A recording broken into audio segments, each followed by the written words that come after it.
August 9 శుక్రవారము చాలా విశిష్టమైన రోజు. ఆ రోజున నాగ పంచమి వస్తుంది. బాగా గుర్తుపెట్టుకోండి, ఆగస్టు 9.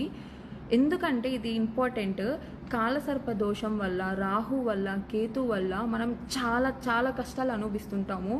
గ్రోత్ అనేది లేకుండా అక్కడే ఉండిపోతాము. తెలియని హెల్త్ ఇష్యూస్, అసలు గ్రోత్ అనేది లేకుండా చాలా చికాక్గా ఉంటుంది. అట్లాంటి కష్టాల నుంచి మనం బయటపడడానికి ఇది చాలా మంచి అవకాశము. ఆ రోజు మీరు శివాలయంలో కానీ, సుబ్రహ్మణ్యేశ్వర స్వామి గుడిలో కానీ మనకి నాగపడిగలు, జంట నాగులు ఉంటాయి. వాటికి అభిషేకం చేపించి నెయ్యిని నైవేద్యంగా పెట్టండి. ఇంకా కుదరని వాళ్ళైతే ఏం చేస్తారంటే, ఇంట్లో కూర్చొని మీరు ఫ్రెష్ అయ్యాక 12 నామాలు, ఒక్క 12 నేమ్స్ జపించండి. చాలా పాజిటివ్ రిజల్ట్స్ అయితే చూస్తారు పక్కాగా. ఫస్ట్ ఏంటంటే అనంత, సెకండ్ వాసుకి, థర్డ్ శేష, ఫోర్త్ కమలం,